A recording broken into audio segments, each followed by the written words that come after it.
Okay, welcome to the RotoWire Sports Gambling Podcast, sponsored, as always, by the greatest sportsbook, the only sportsbook as far as we're concerned, John, BetMGM. Make sure, as always, you're using our promo code BETROTO, that's BETROTO,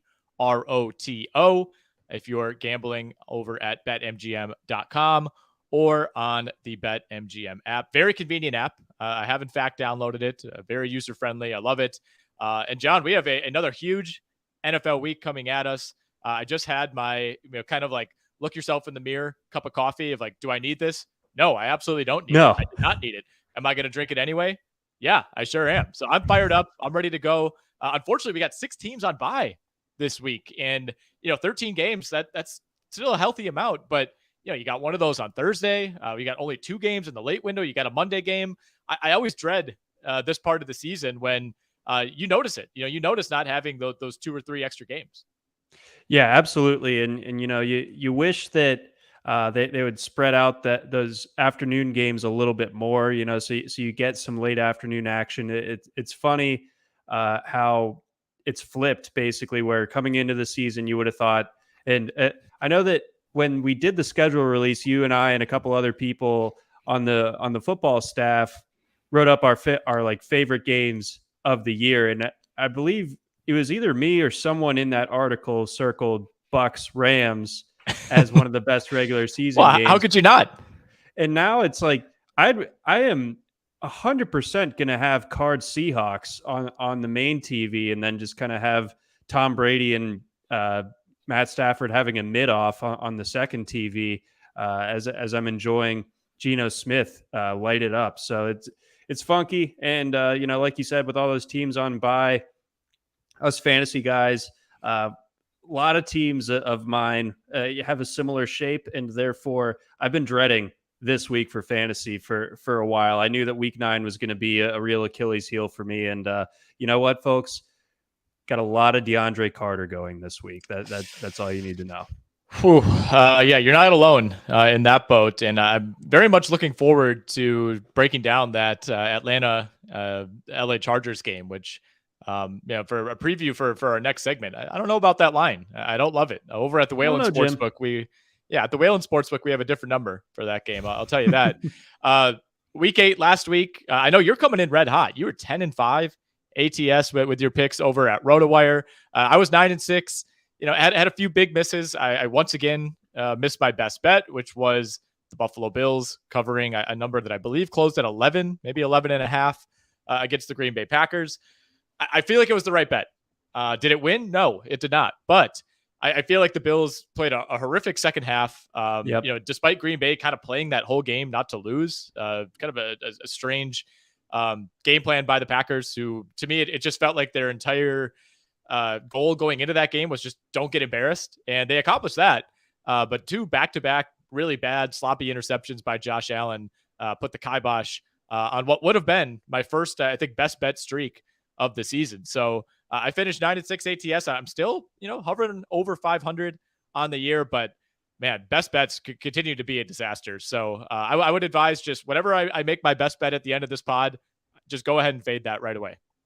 Yeah, the best bet wrinkle is so tough because at the end of the day, these really are all still 50-50 propositions. And even when you have a good week, like we both did last week, you always remember that the loss is a little bit more than the wins.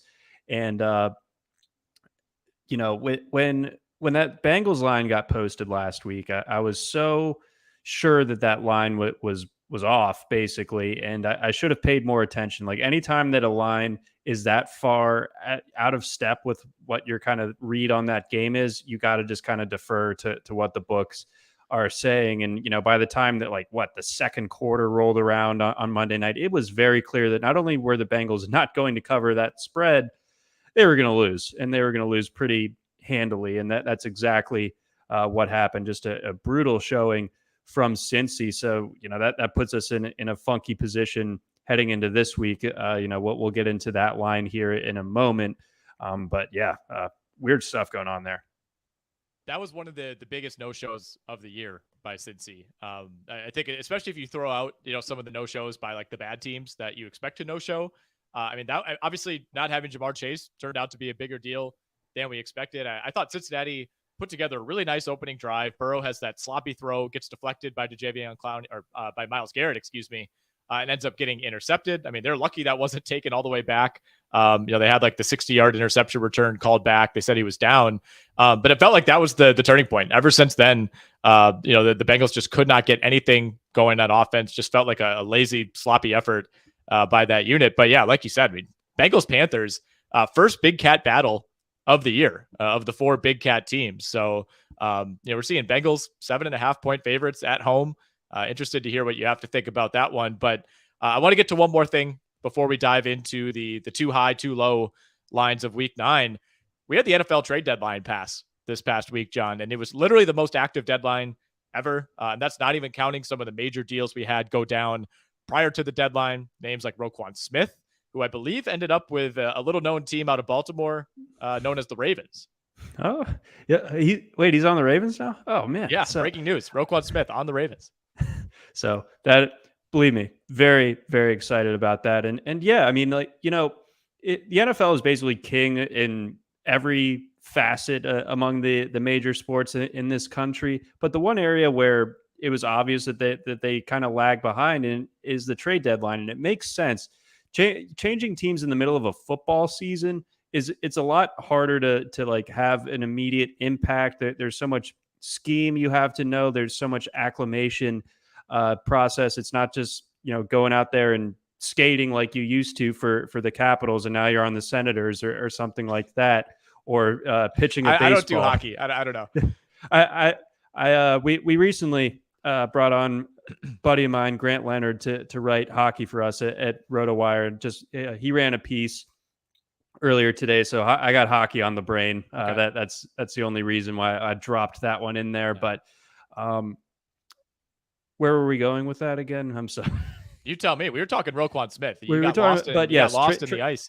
I really did. Unfortunate, folks. But trade deadline, other things. I thought that the Bears kind of, speaking of Roquan, had the interesting kind of dynamic of loading up the offense a little bit, bringing in Chase Claypool while also dismantling, the defense with the Roquan and the Robert Quinn offloadings. Obviously, the Dolphins made that big splash, going ahead and getting Bradley Chubb. I thought that sneaky one was adding Jeff Wilson. Obviously, with Wilson, playing behind Christian McCaffrey, he just wasn't going to really have a role out there in San Francisco anymore. Links back up with McDaniel. McDaniel knows how to use him. And I think that it's just fair to say at this point that this has already been like best case scenario for Raheem Mostert, and anything that happens after this is just bonus land. And I love Raheem Mostert so fast, but the durability concerns, I think that the Dolphins were smart to go ahead and get an insurance policy like that, especially one that can kind of come in and hit the ground running. Yeah, literally. Now they have two backs who've worked with Mike McDaniel in San Francisco. I think that's a big part of it. As far as you always wonder, like, what are the expectations for these guys in the immediate future? And someone like Jeff Wilson, you should be very familiar with what the Dolphins want to do. So I think that's a nice little bonus for that acquisition, at least for this week. Nyheim Hines landing in Buffalo, to me, that's a luxury piece, kind of the same type of thing as Kadarius Toney ending up in KC.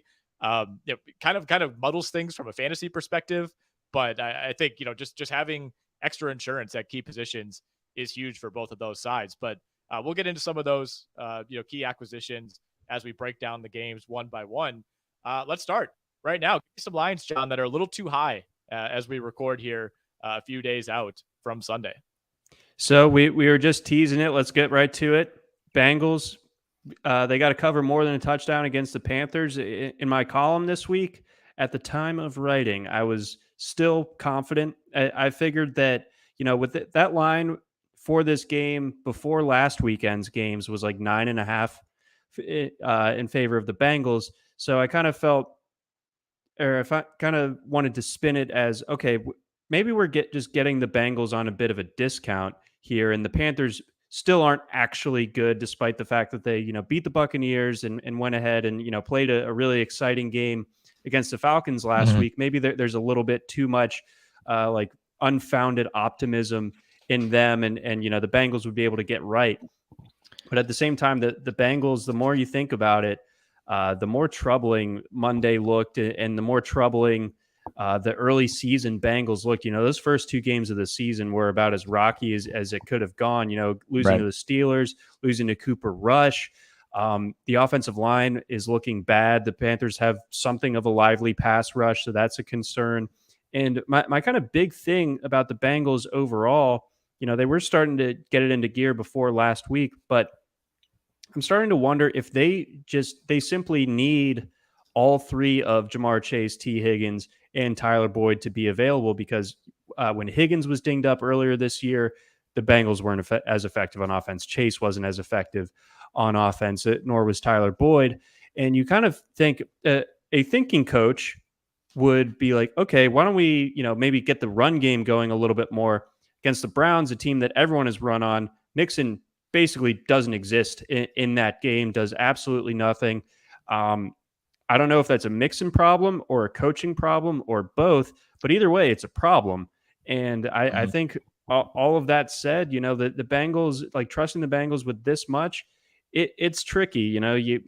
I think at the end of the day, I will probably still side with the Bengals, but I feel real queasy about it. Yeah, you said it. I mean, this offense got off to a slow start. It's had some alarming performances. This was probably at the top of the list, at least early on. That game against the Steelers specifically, you could point to some pretty fluky turnovers in that game for Burrow. Tip passes, balls being batted around. Got picked off a bunch of times. This was just really ugly by the Cincinnati offense. Nothing was working. Guys were not getting open. I thought Burrow was just kind of taking the easy short looks when they needed to try to drive the ball downfield. And you mentioned the issues running the ball. It's been ugly. I mean, they have to lead the league in like carries that go for less than 2 yards. It's them and the Bucks, I feel like, are the two teams that they start every single 1st and 10 is just a run into the middle for 2 yards. And then it's like, okay, what's the plan here? I think the offensive line is the biggest issue to me. Like, I still think, I know the numbers aren't great for Mixon, but like he looks fine to me. He looks like the same player as last year. But this offensive line was supposed to be better than last season. Joe Burrow's on pace to be sacked roughly 10 more times than he was last year. And they were so alarmed by how often he was getting sacked last year that they made a point to go out and improve this offensive line. And it just hasn't happened. I think there's a basket of quarterbacks right now who clearly don't trust their line. Most of them are older, Rodgers, Brady, Stafford. But that's kind of what I saw from Joe Burrow against the Cleveland Browns is, what's his name? The left tackle, Jonah Williams was just getting, I mean, that was awful. I mean, that was as bad as it gets, like just whiffing essentially. Sunned. Yeah. And it's one thing to have that happen against Myles Garrett, but I think Garrett got him the first time. And then there were 2 more, there's like some rookie 7th round pick just beat him straight up. I mean, that cannot be happening to your alleged franchise left tackle. So I think the Bengals have some pretty major issues. And I'm with you. I think this line is too high. I think Cincinnati wins this game, but in staff picks, I very easily took the Panthers to cover. And I do think that there's a chance that the Panthers are being overvalued in general, but I don't really know how you could trust the Bengals after last week. I think they need to prove that they can have that kind of explosive offensive game just once without Jamar Chase. I mean, this is a team that scored 30 points 2 times so far. They did it 7 times last year. The offense has not been the same. No, and that they need the offense. Like their defense is fine, but they need to be clicking, and you can just tell how like kind of rattling it is for them when their offense isn't clicking. They got so used to it last year.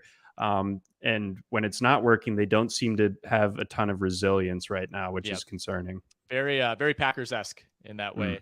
I'm looking at that Chargers-Falcons game that we teased in the open.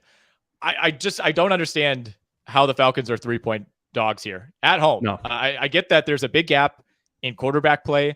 I don't think there's a huge gap in coaching. If anything, I think the Falcons are the much better coach team. And we should say, this line all the way back in May opened at 6.5. It was up at 7.5 around week 1, week 2. So it has come down from there. But, the thing with the Chargers is like they had their bye week. They're coming off the bye. That's always the narrative. It's like, well, Chargers are coming off the bye. They needed their bye week worse than just about any team in the league. But are they getting anybody back? Like they're going to come out of their bye week just as injured, if not more injured than they were beforehand. Like I don't think Keenan Allen is playing in this game. Mike Williams already ruled out. Rashawn Slater, he's not coming back. Jerry Tillery even on defense, was added to the injury report. J.C. Jackson, Joey Bosa, these guys are all nursing long-term injuries. I think there's this belief that like you hit the bye and all of a sudden all your injured players just come back. Like that's not the case for the Chargers here. Only the Chargers could find a way to get more injured during the bye, and that is like literally what happened with Keenan Allen. He said like, I tried to do some training during the bye, and it got worse. So I mean, we are looking at a situation, and it's not like Josh Palmer even is 100% healthy at this point. Going through the concussion protocol. So all of a sudden, a Chargers team that we could all point to coming into the season and say, we love what they have starting.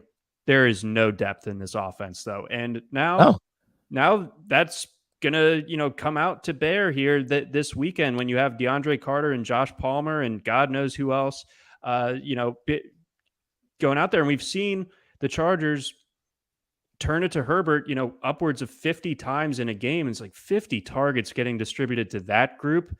I mean, if that happens, that's terrible. So they absolutely need to get Eckler going in this one to kind of like keep things on track. Maybe Eckler, gets really involved in the passing game and that kind of smooths things over. But yeah, as it stands, I really like the Falcons this week as home underdogs. And it, kind of like what we were saying about on a bigger number with the Bengals, I don't trust the Chargers with a field goal or more on the road. I simply do not, and I'm not going to this week. Give me the Falcons. Yeah, I'm looking at the advanced numbers on the Falcons defense, and it's not good. It's not good. We'll say that. So I understand the argument against the Atlanta Falcons here. They are a bad defense, but like you said, I don't think the Chargers have the healthy weapons right now to take advantage of it. I think it reminds me of them going into that Jags game. I think that was week 3, week 4. Herbert's banged up, Keenan Allen's banged up, and you're thinking like, well, it's the Jags. Like, they're going to find a way to get this done. And the Chargers don't look like the Chargers when they don't have all their guys, believe it or not. They don't. So what we're gonna, I don't know if we're gonna see a full redux of that game, but I mean, I do feel like the Falcons have a chance to not only win this one outright, but kind of like send the Chargers into a bit of an identity crisis.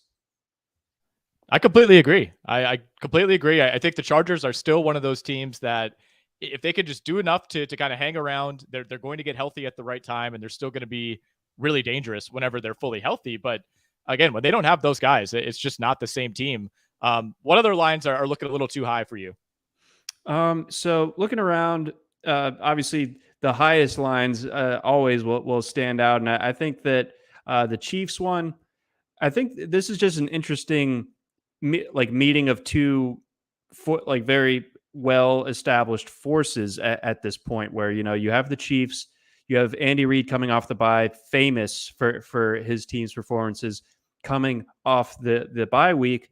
And you have a Titans team that has won 5 straight, is getting no respect, probably rightfully so to an extent, because is it just a function of them taking advantage of an extremely soft window in their schedule where I don't even know what you would say is their quote unquote best win in that stretch. A couple of them against Indianapolis, you have the Commanders in there. I mean, Texans. So nothing to really write home about in a Raiders team that laid one of the biggest eggs I've ever seen last weekend. So yeah, when it comes to this Titans team, obviously they don't have the talent and the firepower to match Kansas City. And if it's no Ryan Tannehill out there, then this could really become problematic. I think the line would shift if Tannehill is out just because of how Malik Willis looked last week. But as it stands, if Tannehill's back, I think the Titans just ugly this one up enough to where they can keep this in that respectable zone where they lose by like 10.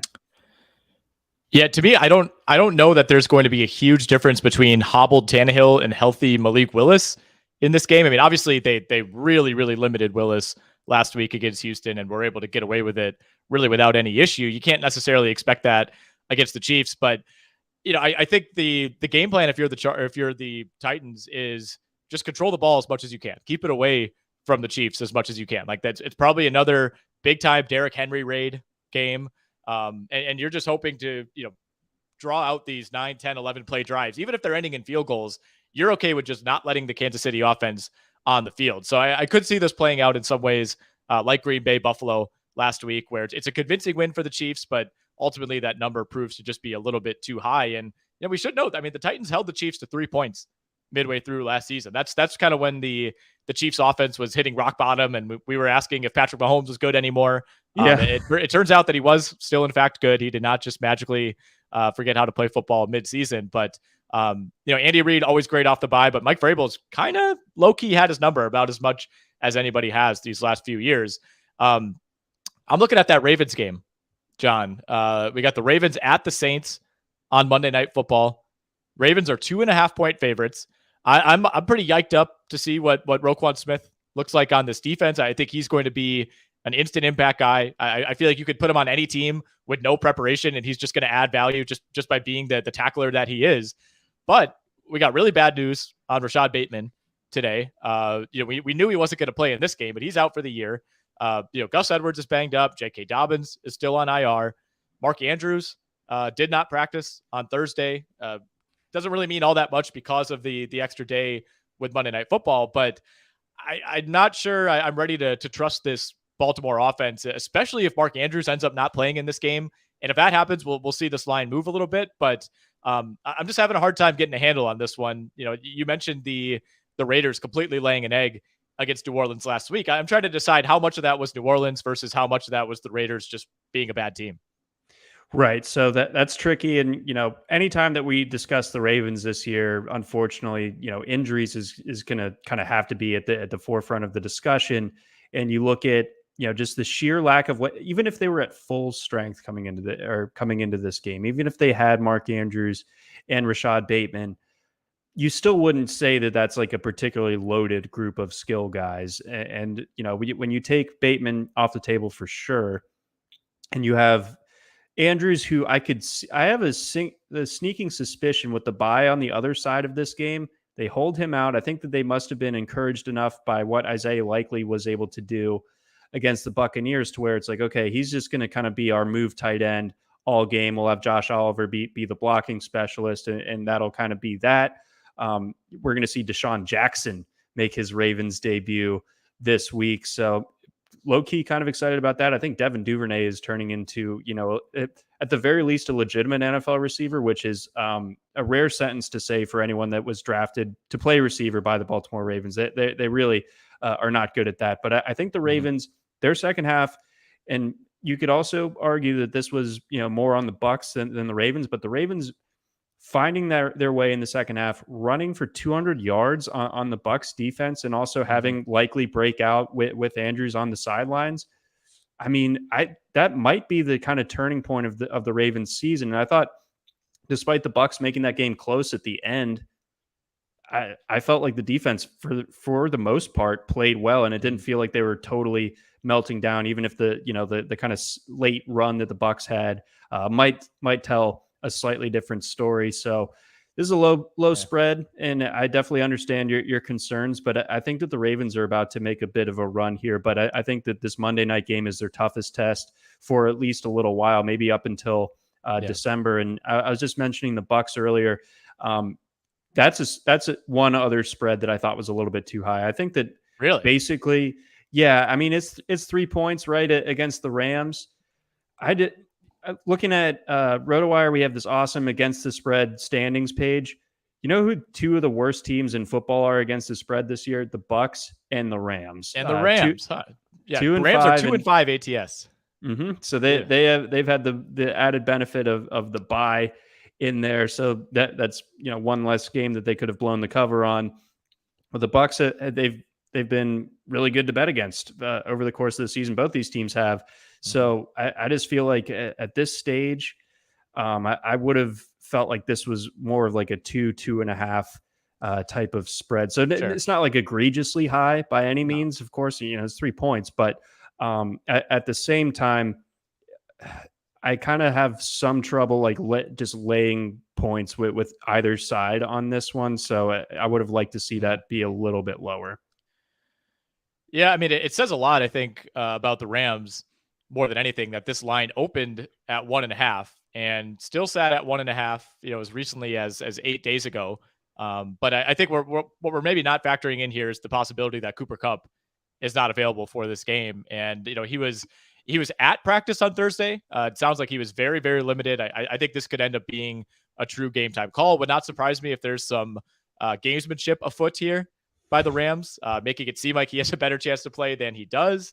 I mean, the Bucs have been awful. I mean, it feels like they shouldn't be favored against anybody. So I get your hesitancy seeing that number, but I feel like I'm walking right into a trap. But I kind of like the Bucs here. Like I think the Rams are somehow maybe more of a dumpster fire than the Bucs are right now. And losing Shaq Barrett last week, that's going to be huge for the Tampa defense. But I think if Cooper Kupp, even if he's limited, I mean, what does that leave the Rams offense at this point?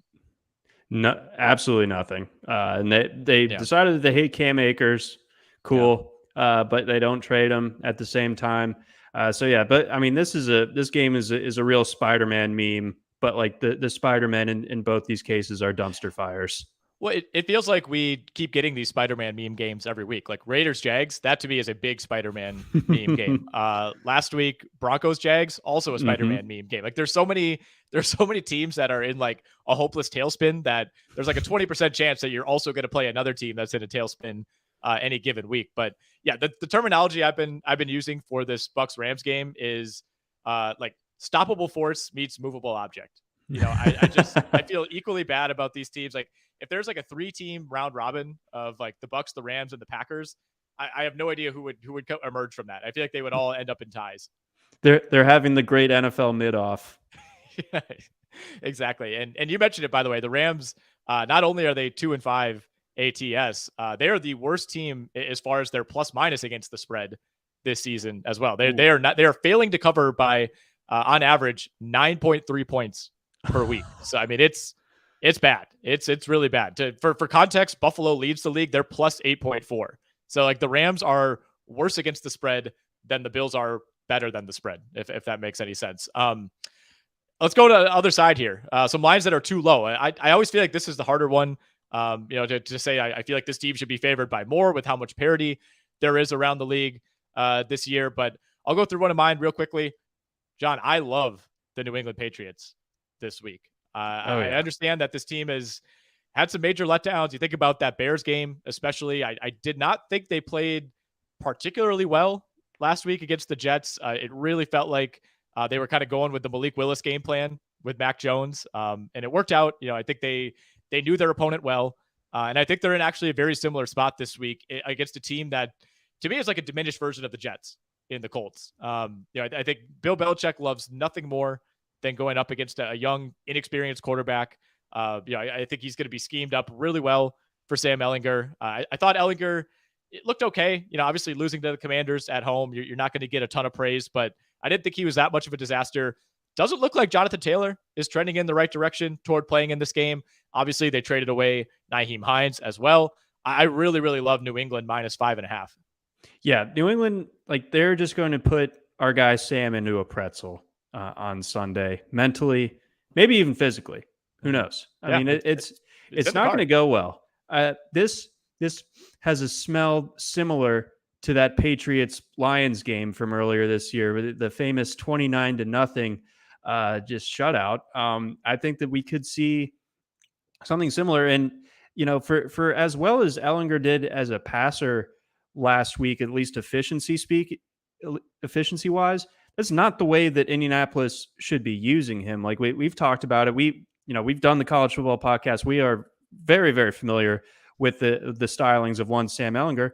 Oh yeah. Let the man run the ball, especially if Jonathan Taylor is dinged up the way that he is and likely not playing, it seems like at this point. Just kind of get Ehlinger going on the ground a little bit. Let him use his athleticism. He's kind of a bull. I mean, he's a strong lad. Let him push the pile a little bit, guys. I mean, I just don't think that the more times that you ask him to drop back, the likelihood of your winning goes up. Yeah, that was the thing I was most disappointed about. Is I kind of thought, and it's tough to change your entire offense over the course of a week, but I thought we would see a lot more RPO. I thought you'd see ways trying to unlock Jonathan Taylor, and in a lot of ways, it just kind of felt like the same offense, but you're subbing in Ehlinger for Matt Ryan. I think he ended up running the ball 6 times for like 15 yards. Nothing major there. I want to see more designed runs for Sam Ehlinger. I want to see more RPO. Maybe even throw in some option. I don't even care. I mean, just do something different. Because to me, that felt like the point of getting away from Matt Ryan and specifically not going to Nick Foles. You have another proven option on that roster, but I think the reason you go to Ehlinger is you want to really shake up the offense and particularly get that ground game going. And look, if you're not able to do that against the Commanders, I don't feel great about your chances to do that on the road against the New England Patriots. I'm also looking at this Dolphins-Bears game, and the line sitting at Dolphins -4 on the road. We saw this Dolphins offense after a few weeks of kind of, lackadaisical play. You got 3 different quarterbacks rotating in, kind of chaotic. We saw that offense, look more like the passing game that we saw earlier in the season. To me, 4 points. I know you're on the road, you're outside. It's a little bit different playing at Chicago. It's going to be windy this weekend. But still, I think this could easily be 5-6 points in favor of Miami. What say you on that?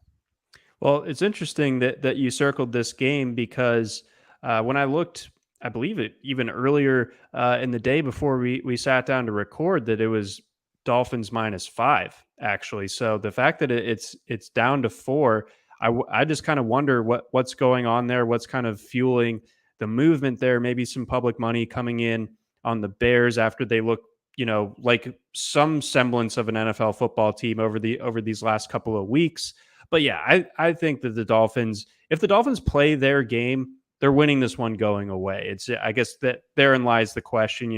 Just playing at Soldier Field, things can get a little murky, a little bit ugly. But even still, I kind of agree with you or I don't kind of agree with you. I do agree with you where this line feels a bit low, and I feel like the Dolphins could win this one rather comfortably. And for me, the ones that stood out as too small, I feel like the Packers are going to crush the Lions. I think that you view the Packers in a slightly different way than I do. Of course, but I somehow came away from Sunday night's game, I wouldn't say encouraged or saying that they're about to make a run of any sort, but I felt like there were some moments in there where it's like, okay, like there's Aaron Jones, there's Aaron Rodgers dropping back, buying time, and making throws down the field. And obviously it's not an ideal group of guys that he's playing with, but Dobbs, I thought for the most part played well. And, Samori Toure, maybe he's a guy, who knows, but and Tunyon's been looking better. I think he looks comfortable coming off the knee. Yeah. And I just think that the Lions are primed to get smoked kind of. I feel like that this is going to be kind of another like rude awakening for this Lions team that I think both you and I really, we're kind of pseudo pulling for coming into this season. I mean, Dan Campbell's so fun, but this is just not working in Detroit, unfortunately. And I think the Packers are going to win there comfortably. And then my other one, big spread, but I think the Bills just paced the Jets this week. I think so too.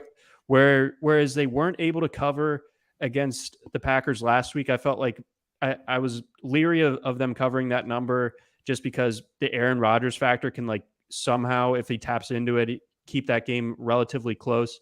The Jets don't have that. They have quite the opposite, in fact, in Zach Wilson. And, for the goodwill that the Jets were able to build late September, early October, I think it's melting away pretty quickly in light of the Breece Hall injury. And I think that the Bills just kind of, with it being a division game too, kind of really stick it to them.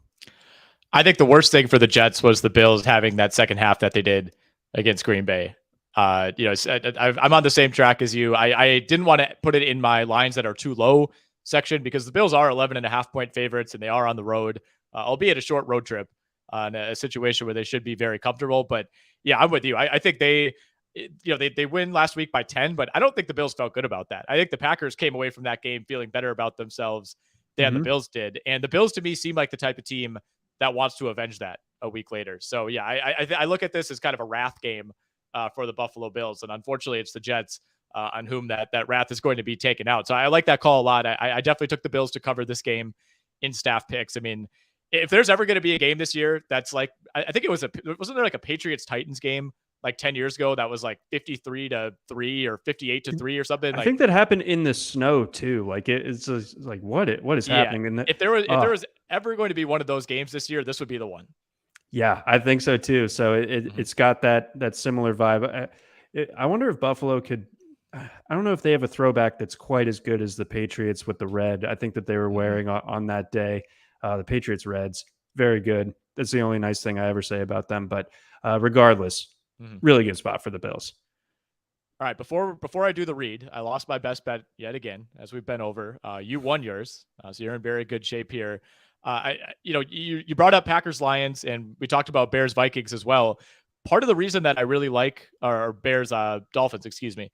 Part of the reason that I really like the Dolphins over the Bears, and part of the reason I assume that you like the Packers on the road at Detroit, is both Detroit and the Bears were sellers at the trade deadline, and I think it's tough to quantify what that really means like for a team psychologically, but I think the Bears, especially, like, losing Roquan Smith on that defense could be disastrous. Like, I think over the course of the rest of the season, maybe you find ways to compensate, but going from having that guy to just abruptly not having him, I think he's going to be really tough to replace. And, with Detroit, losing TJ Hawkinson, not quite as dramatic, of course, but this is already an offense that, might have a limited DeAndre Swift if he's available at all.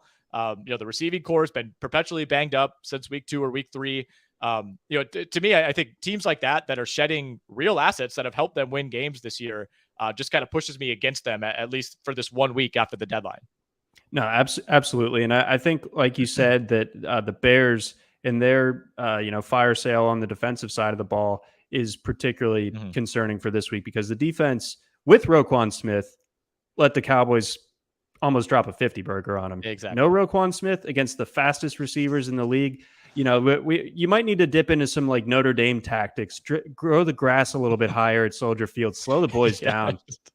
Yeah, there's like pine cones all over the field. If that's legal, absolutely.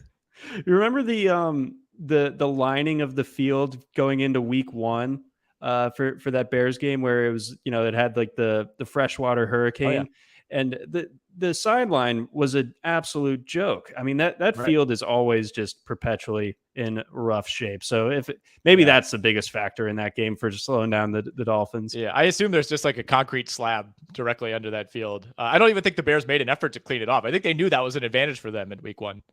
They 100% did. It's like, okay, boys, this is our chance. And you know what? Frankly, it was. All right, it's time. Let's knock this thing out. Kick off week 9 of the NFL season with the king of sportsbooks. Sign up with BetMGM using promo code BETROTO. That's BETROTO, BETROTO. And your first wager is risk-free up to $1,000. Visit BetMGM.com for terms and conditions. Arizona, Colorado, Illinois, Indiana, Iowa, Kansas, Louisiana, Michigan, Mississippi, Nevada, New Jersey, New York, Pennsylvania, Puerto Rico, Tennessee, Virginia, Washington, D.C., West Virginia, Wyoming, or Ontario only. Must be 21 years or older to wager, 19 or older in Ontario. This is a new customer offer only. All promotions are subject to qualification as well as eligibility requirements. Rewards are issued as non-withdrawable free bets or site credit. Free bets expire 7 days from issuance. And as always, this includes the MDPs, the Michigan Disassociated Persons. Please, we're begging you, gamble responsibly. Do you have a gambling problem? Call 1-800-NEXT-STEP in Arizona, 1-800-522-4700 in Colorado, D.C., Kansas, Louisiana, Nevada, Wyoming, or Virginia, 1-800-270-7117 for confidential help in Michigan, 1-800-GAMBLER in Indiana, Maryland, New Jersey, or West Virginia, 1-800-BETS-OFF in Iowa, 1-800-981-0023 in Puerto Rico. Call 877-8-HOPE-NY, or you could text HOPE-NY in New York. Call or text the Tennessee Red Line at 800-889-9789 in Tennessee, or call 1-888-777-9696 in the state of Mississippi. In Ontario, listen up, Canadians. If you have any questions or concerns about your gambling or the gambling of someone else close to you, please contact Connects Ontario at 1-866-531-12 888-848-2600 to speak to an advisor free of charge. I believe this is more of a counselor than like a betting advisor, so keep that in mind. Sports betting is void in Georgia, Hawaii, Ohio, and Utah, as well as other states where it's prohibited, obviously. Promotional offers not available in Nevada and New York. I need to win my best bet, man. My vocal cords, I can't keep doing this. Yeah, I mean, you're like Rocky in the first, and I'm here. I'm your trainer. You're spitting into a bucket. I'm the Popeyes meme, like the worker. But yeah, Ontario. But frankly, Yeah. If I'm someone that is just listening to this podcast for the first time and I don't have the BetMGM app and my iPhone storage is totally full, I'm erasing pictures of key moments of my life. Yep. I'm erasing important banking apps off my phone to download the BetMGM app. Thanks to you. Thank you. Yes, I've been doing the same. I actually have a separate phone just for the BetMGM app that I carry around with me, 100% dedicated to the BetMGM app. I don't want any distractions. I don't want any of these riffraff apps like Twitter, Instagram, texting, things of that nature. It's just BetMGM. And by the way, you can also bet over at betmgm.com. And if you use our code BETROTO, as you just heard, BETROTO, that first wager is risk-free up to $1,000. All right, let's get back into week 9 of the NFL season, John. So any games that we have not hit yet? I feel like we covered a lot of ground here. I've been intentionally like dancing around Raiders Jags. I don't know if you read my beating the book column over at RotoWire this week. I just declined to do a write up for that one. I just put in a little editor's note like, sorry, I just can't do it. These are the two teams that I hate the most this season.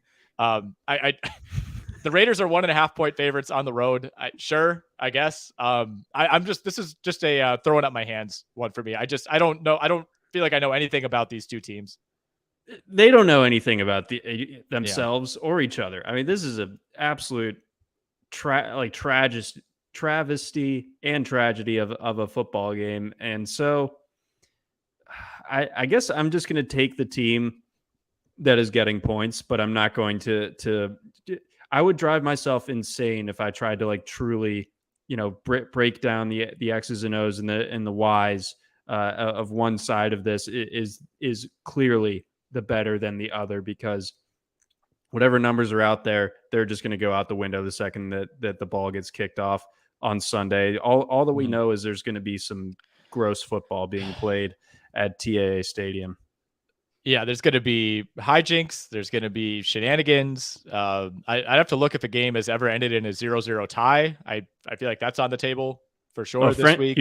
Frank Beamer's ears are buzzing. Yeah, right.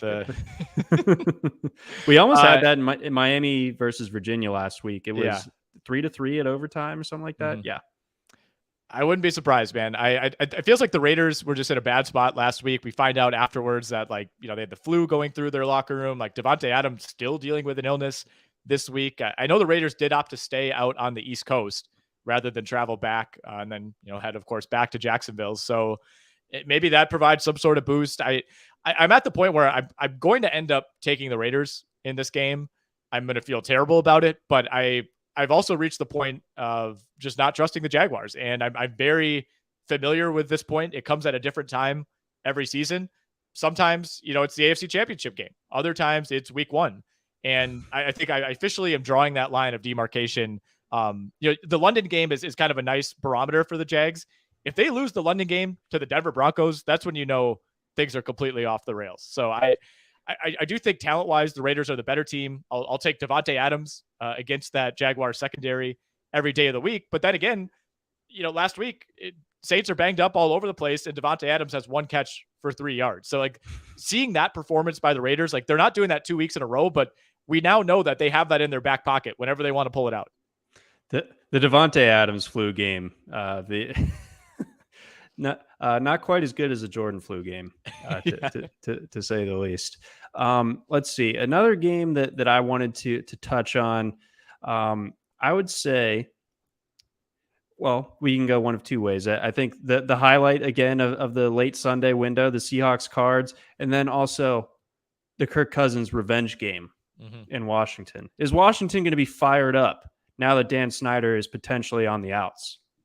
That's a good point. We have not really factored in, and I don't know if this line, which, right now we're seeing Vikings -3, I don't know if that's factoring in the potential disgraced owner ousting bounce that you often see from teams. It's going to get the fans a little bit more excited. People are going to be rabid.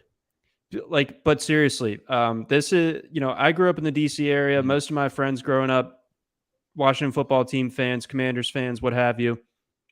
They're the only group of people that I've ever met in my entire life that, when they tell you that they're a fan of that team, complaining about the ownership is within the first 3 sentences of them talking about it. And just everyone else will complain about their quarterback or their defense or something, but nope, it's Snyder every single time. And it's been like that over the course of decades now.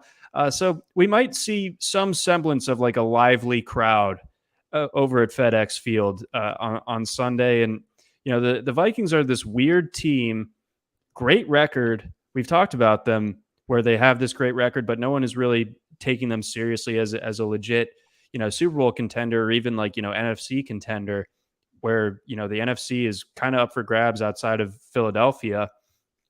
I feel like Washington, I kind of like them to cover in this spot. Maybe I'm crazy. Maybe I'm putting a little bit too much faith in one Taylor Heineke, but I'm not quite there yet with the Vikings. I think they need to show me an impressive win before I start to believe. I'm not sure this is a spot where if they win, it's necessarily impressive, but I'm not counting out Washington here. No, there's some sort of chaos factor with Washington that is really tough to quantify. I like this team more with Heineke than Wentz. Yes. There's just kind of an inherent, I guess, positive chaos factor with Heineke, and that throw to McLaurin at the end of last week's game. I just don't trust Carson Wentz to make that throw and make that decision to throw it up into traffic like that, and just trust McLaurin to come down with it. They're definitely frisky at this point. I mean, this is a 500 team right now. They don't seem like it. I mean, the wins are certainly not all that impressive, that's for sure, but they're in the mix for a wild card right now, and I think there's a considerable pushback on the Minnesota Vikings right now, who are, they're a one-loss team, and I have not heard a single person make an argument for why they actually love this Minnesota team. Everything you hear about with Minnesota is the numbers indicate that this is an average football team that is, getting lucky in a lot of ways week to week, going 5 of 5, scoring touchdowns in the red zone, things like that. Field position has been huge for the Vikings this year. They lead the league in average position of starting drives. So little things like that that are just not really bankable week to week. At the same time, it's the Commanders, right? Do we really think the Commanders are suddenly a different team after beating the horrific Packers and the Sam Ehlinger Colts in back-to-back weeks, plus a win over the Bears and the Jags? Their resume too, it's pretty easy to poke holes in. No, it absolutely is. But bottom line, the Vikings are an average team with an above average record. Washington being at home, they have Taylor Heineke, who Mario and I have talked about him at length before on the NFL pod. And basically, Taylor Heineke reminds me of someone that Johnny Knoxville brought on for Jackass 4. It's hey, this is Taylor Heineke, and this is trying to get a first down. Just so I love it. The guy's just a wild card. I really like the moxie. This league is lacking some moxie at quarterback, but he certainly is not one of them. No, he is not. I love having characters like that in the league. Coming into the season, it felt like there were too many good quarterbacks, and it turns out a lot of the guys that we thought were still good might not be anymore. But the league is way more fun when 10 teams have just a complete wild card at quarterback. Yeah, right. I mean, and speaking of, Geno Smith got the boys buzzing right now. They dispatched the at the time 1-loss New York Football Giants. Now they go down to Arizona, face a team that they smoked up in Seattle just a few weeks ago. And that one's interesting to me because as much as we've banged on the Cardinals this year, they have looked a little bit better the last couple of weeks. I'd say overall, obviously they lost last week, but they had the good Thursday night win against the Saints. And that loss against Seattle, if you remember, last game that Hopkins was suspended for, and it was the game where Marquise Brown got hurt. So a couple things working against them. Obviously, it doesn't excuse them not scoring a touchdown on offense that game, but I think that they show up a little bit more. And the total is roughly the same as it was in that Seattle game. I think we get a lot closer to it this time. Are you maybe leaving some breadcrumbs that you might like the Cardinals to cover this 2-point spread at home? You know what? I am. I'm leaving some bird seed out there. And you know what? I think you know who likes bird seed. There's a way that the Cardinals get this done. As awesome as the Seahawks have been, and we've talked about the teams that are awful against the spread. Seattle has been pretty good, 5-3 against the spread, not overly surprising.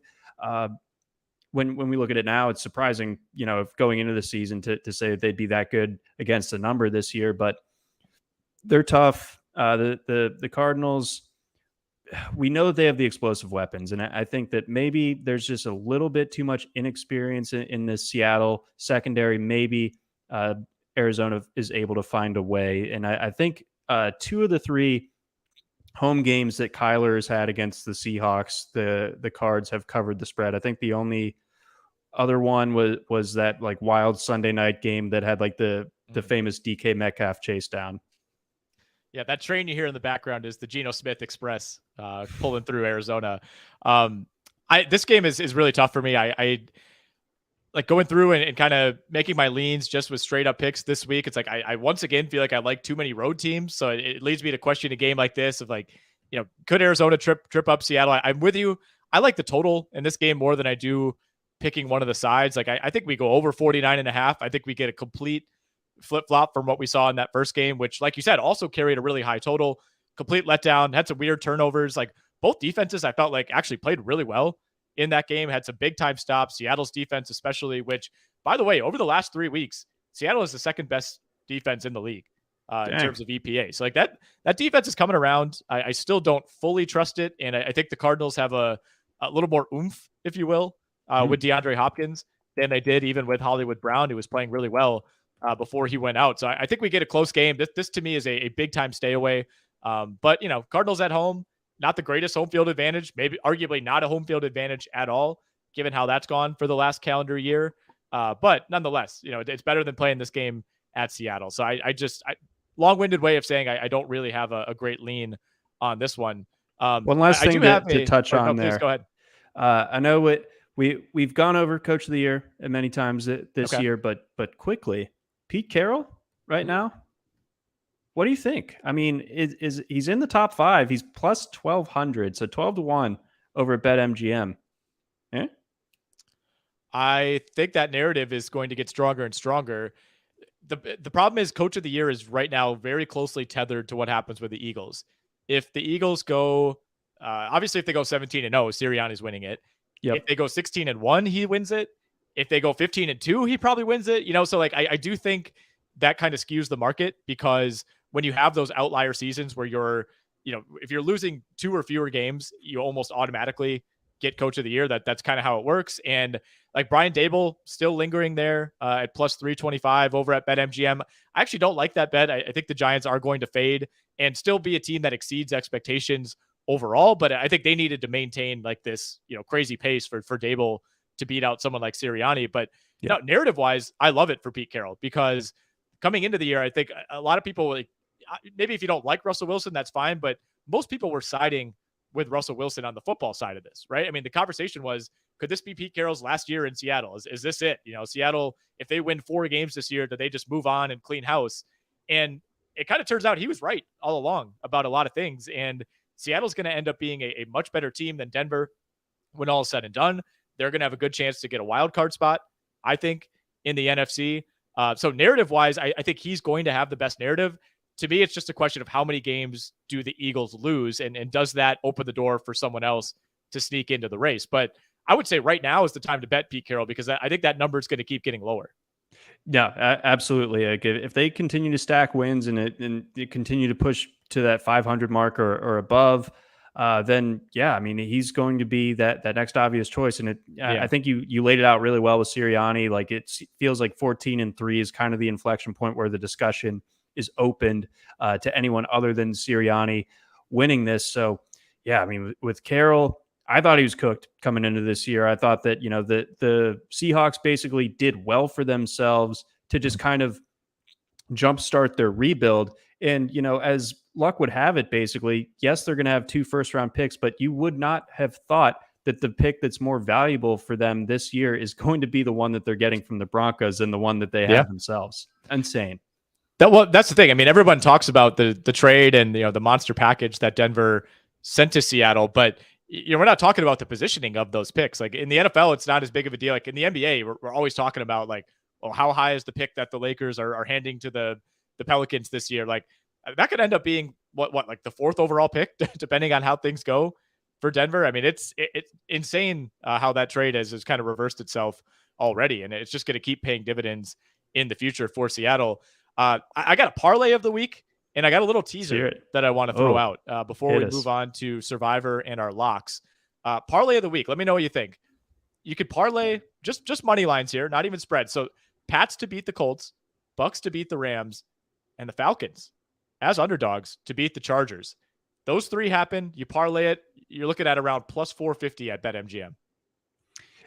I almost feel the worst about the Bucks leg of that one too. Same here. So that's wild to me, but I can definitely see that coming through for you. And I definitely, the Patriots love them this week. Falcons absolutely have the way, and they're definitely helping the juice, the payout, if this one does end up hitting. So no, I like where your head's at.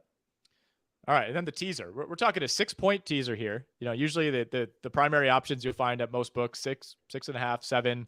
So we're teasing 6 points here. We're taking the Pats, and we're teasing them down to plus 0.5. So the Pats just need to win this game against the Colts. We're teasing the Chiefs down to 6.5. So they just need to win by a touchdown. And we're teasing the Bills down to 5.5. So they need to win by 6 points or a touchdown without the extra point. That to me eliminates some of the risk with these big numbers that we're seeing with Chiefs, Titans, and the Bills game as well. Another huge number against the Jets. And I'm really confident in the Pats no matter what. I just wanted to involve them in this. So what do you think about that? That gets you to about plus 160 if all of those hit. Where does that fail? You got your gambling pants on this week, my friend. I do, pal. This is great stuff. So I have no pushback on any of that. I mean, I really feel great about the Pats, like we've said, and getting those bigger numbers down to 1 score. Brilliant. Yeah, I don't see any of those teams losing. I mean, to me, I think the Pats are the biggest liability there. I mean, maybe with how the Titans have found ways to make things tough on the Chiefs, you could see that being a much closer game. But like, I don't see the Bills winning by less than 6 points, and the Chiefs, probably pretty easily win by a touchdown. Maybe it's not a blowout. And in general, I just like the Pats. So, all right, glad you're on board. Glad you don't have any, major pushbacks on any of those. And look, if you want to throw in some teasers, you want to throw in some parlays, go over to the BetMGM app, use that BetRoto promo code. Let's go to Survivor. As we've been saying every week, it gets tougher and tougher to kind of hand out actionable advice, not knowing, who everyone has remaining. But what are the teams you're either like or maybe staying away from in terms of the higher percentages? So I would fade, not that they're getting a huge number, but over at redacted site, Vikings have like a close to equal number to the Bills as far as their Survivor entries for this week. So that to me, that trips a red flag. Not on the Vikings. Do not trust them. Do not trust them on the road. Do not trust them on the road against Washington.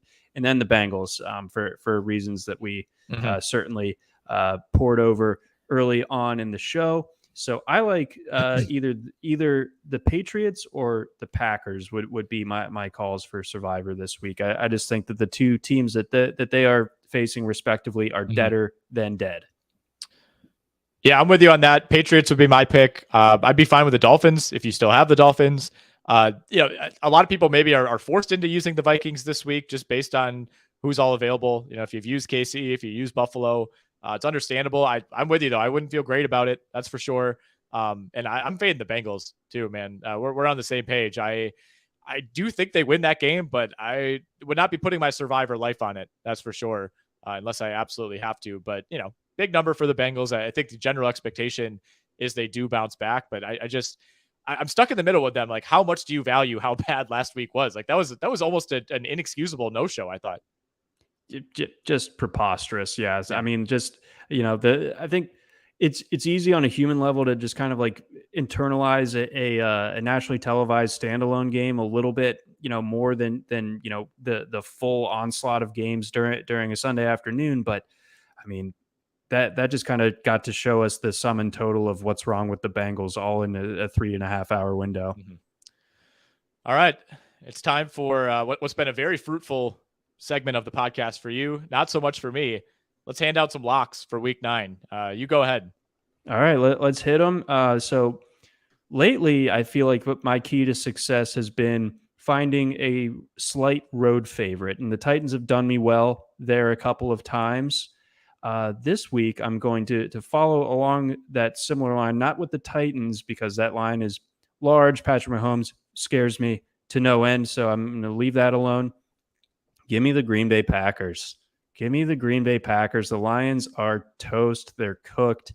This is going to be bad. I will take the Pack. It scares me how into the Packers you are. This is not this is not comforting. It should be comforting, but you've been hitting these locks, so maybe I should be putting more credence into this. I'm staying away from the Packers. I'm not doing it. I tried to lock up against the Packers last week. I think I just need to avoid anything Packers and Jags related, at least for a few weeks here. Kind of go on a cleanse. I'm taking the Pats. I feel like I've talked about this game over and over. I've laid it all out. I think Bill Belichick against Sam Ehlinger, to me, that's what it comes down to. Love the Green Bay Packers -5.5. New England Patriots. What did I say? You Freudian slipped the Packers. Oh my goodness. Oh. This is what you've done to me. I love the New England Patriots, excuse me, at 5.5 at home against the Colts. My goodness. I'm just, this is what happens when we start talking Packers. Like my brain just cannot handle it at this point. So good catch. Somehow Packers pilled you. Yeah. It's like I somehow got tripped into just locking up the Packers -5.5, I guess. Anyway, one more time. Patriots -5.5. You're going Packers -3.5. We will return to those bets this time next week. But we thank everyone who's following along live, everyone who listens either on Spotify, on the podcast app, wherever you get your podcast. We have loved doing this pod all season. It's the highlight of my week. That's for sure, John. I love it. This is a great way to like end the Thursday, segue into the weekend. Yep. And I mean, it doesn't get better than talking bet and talking pig with my guy Nick. So yeah. Good stuff. Talking some pig. Nothing better than that. As always, make sure you're using that promo code BETROTO, BETROTO, over at betmgm.com or on the BetMGM app. All right, let's talk some college football. John, right. Another huge week in college football. It felt like I had a couple big games last week, but everything really to me has been building towards some of the monster showdowns we get this week. Yeah, this one, it's really top heavy, right? Like there's only a handful of ranked matchups, but two of them are some of the most consequential games that we're going to get this entire season. You get, at least by AP poll standards, the first time that a 1-2 matchup has been played in Athens, Georgia. Very excited about that one. If you're watching on YouTube, I got the Georgia shirt on. So that game is going to be crazy. We'll get there in a second. And then the fact that we get that game and then it ends and then you get Bama LSU right after. I mean, it at Tiger Stadium, which, Bryant Denny, awesome electric environment, all that good stuff. But like nothing beats Tiger Stadium at night. Like that's just so raucous. And if you asked me a month ago what that game was going to look like, I would have been like, well, that's just going to be a, kind of run of the mill Alabama pasting of LSU. But LSU has really, kind of turned it on of late. The Florida game was huge for them. They go ahead and they crush Ole Miss, who was undefeated at the time. And all of a sudden, there's a little bit of juice with this LSU team after, them just kind of having the existential crisis of having a new coach get off to as rough of a start as Brian Kelly did. However, we are looking at 13 points for the Tide. So that seems pretty high given everything I just said about LSU and LSU being at home. And, Bama for what it's worth for them, what's their good win? They don't really have one. They've beaten... Their only ranked win came against a team that has 3 losses. The only ranked team with 3 losses right now, and that's Texas, and they did it when Quinn Ewers was obviously knocked out during the course of that game. So, I've talked about it with some of my radio folks, my various radio hits over the course of the week, and it feels like this is less than a great Alabama team, but even by that metric, it's still a very, very good football team. They still have Bryce Young. They're coming off the bye. I kind of think that, the shoulder is going to be about as good as it's been since the start of the season. And therefore, as much as I'm rooting for a great game here, I do think that the Tide cover that one. But your thoughts there, and how do you view this Georgia-Tennessee one? I'm really, really excited to watch this game on Saturday afternoon. That's for sure. I'm with you on Bama. This does not feel like an A+ Alabama team, and we've seen a few of those over the last decade. It's like a solid B+ for me. Like, it's just, I mean, when you have the kind of talent turnover that Alabama does, this is how it works. But it feels like every 4 or 5 years you get a team that's like, this is just not really close to what we're used to seeing, and it's still a top 5 team, oftentimes a top 3 team. But I'm with you on Bama not looking the part of those typical dominant Alabama teams, but still, I mean, they're almost a 2-touchdown favorite on the road at LSU. I'll take Alabama to win that game. I'll take LSU to cover a pretty big number. Obviously, I'm really focusing my efforts on previewing this Wisconsin-Maryland game, but Tennessee Georgia, it's going to be a war, man. You sent me a really interesting tweet from BetMGM, in fact, about where the money's coming in on this game. 94% of the money nationally is on Tennessee +8. 90% of the bets are on Tennessee +8. In the state of Tennessee, shockingly, 98% of the money is on the Vols. None of that really too surprising. It's a team that hasn't been in a game like this in a really long time. Obviously, people that have not been able to legally gamble and get these kind of statistics in the past. This is kind of a first for a lot of people in Tennessee. So I'm not really shocked to see those numbers. But I mean, what do you make of Tennessee jumping Georgia in the initial college football playoff rankings? Like, to me, I don't really, a lot of people, seem to think that there's some sort of conspiracy going on with these. And this is the first time where I ever really thought, this is really interesting. The fact that they did this really does happen to add some juice to this Tennessee Georgia matchup. It does. Georgia had been, the number 1 team in the land for quite some time. I think I don't really take issue with Tennessee being number 1. Mm-hmm. I think they've pretty much passed every test that would lead you to believe that they deserve the number 1 billing in the land right now. They have the best win of anyone by beating Alabama at 63-6 over Akron. Yeah, who could forget? The whomping of Tennessee Martin. The list goes on. But I think some people that like to push back on the Tennessee thing, they like to point out that Pitt played them close. It's like Pitt, obviously their season has gone south since then, but I think coming into the season, Pitt was ranked. They were a good team. I don't take anything off of that necessarily. And Tennessee also pasted LSU at Tiger Stadium. So it makes sense to me that they're number 1. As for how this game unfolds, I think of it like this. Tennessee is so quick strike. They're so explosive on offense that Georgia basically, if they don't limit Tennessee's possessions, they're in deep trouble, because this Georgia defense, it's good. It's not as good as it was last year, though. And they lost Nolan Smith for the season after the Florida game last week. That's a huge loss on the edge for them. So they're going to need, guys like MJ Sherman and Robert Beal to step up on the edge and create some pressure for Hendon Hooker. And I think on the offensive side, Stetson Bennett cannot afford to get rattled. If Tennessee does go up in this one early and Georgia has to go catch-up mode a little bit, he can't make that killer mistake that, was really prevalent with him in that SEC championship game a year ago. And Georgia, they're facing a really good run defense. A lot of people malign the Tennessee defense, but it's mostly in the secondary. It's not so much against the run. They are quite good against the run. So if Georgia can't get that going, and they're playing behind the sticks, this could get ugly. I'll just come out and say it. So it makes me feel better that the handle is so decidedly on Tennessee's side for this one. But at the same time, give me the truth serum. I kind of feel like Tennessee wins on Saturday. I think objectively, as someone who does not have a rooting interest in Georgia, that's the more fun outcome. Because you look at the top of the college football playoffs, and after Tennessee at 1, it's Ohio State, Georgia, Clemson, Michigan, Alabama. It's like, okay, those are the teams that are there every year or have been recently. And LSU, Oregon, those teams like that are a couple spots down. They're always in the mix. Like Tennessee's the party crasher here. So to me, it's more fun if they kind of keep this run going. I wouldn't say it's a Cinderella run by any means. I mean, this is a really good team. So it's not like a Boise State situation, but Tennessee has not been a good program for 2 decades. So I think to see this continue objectively as a fan would be fun. And it's not like it knocks Georgia out of the race if they lose this game. Like they're still going to have a chance, to find their way into the college football playoff. So I will not be rooting for Tennessee. I will not be rooting for Georgia either. I'm gonna take this one in as a neutral observer. But because you're wearing your NCAA hat. Yes, exactly. Just with the blue circle that says NCAA.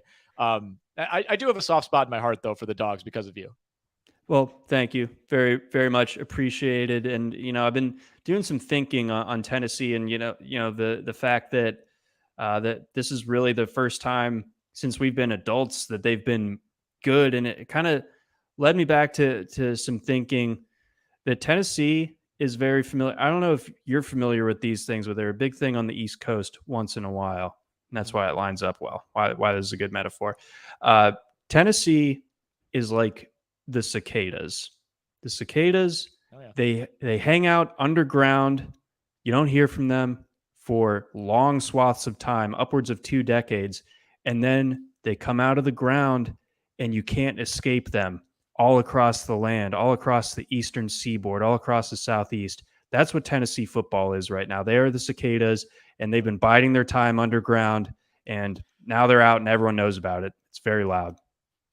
I love that analogy. I'm familiar with cicadas. Every now and then it becomes an issue up here. Probably not as much as it is in other parts of the country, but you don't have to explain that one to me. That was fantastic, and I think very apt to describe this Tennessee situation.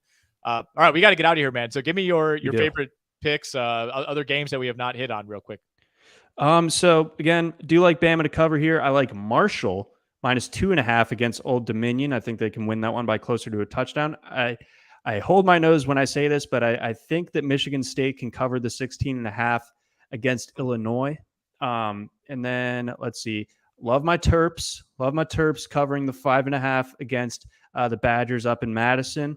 And then, you spoke about if Georgia loses, there could still be an opening for them. They're going to need some carnage if they do lose because they don't get that shot in the SEC championship game to rebound. Maybe take a look at some chaos happening in South Bend this weekend. Notre Dame money line. Take a gander because that is just +145. Clemson, I don't think is a particularly good team. A lot of people have characterized them as having powerful 2014 FSU vibes where they make the playoffs, but they do not impress anybody. There we have it. So. Correct me if I'm wrong. That was the Jameis throwing horizontally game. Mm-hmm. Yes. First playoff game ever. Oh, that's right. Yeah, I love that call. Extremely similar vibes going on there with this Clemson team, which the offense at times looks good. I'll say it. It looked good against Louisiana Tech.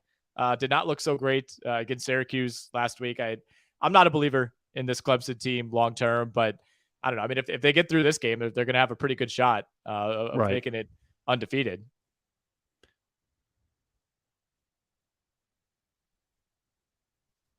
Wait, did I lose you for a sec? Oh, sorry. Oh, no, sorry. I'll cut it off there then. Okay. All right. Perfect. All right, we're good.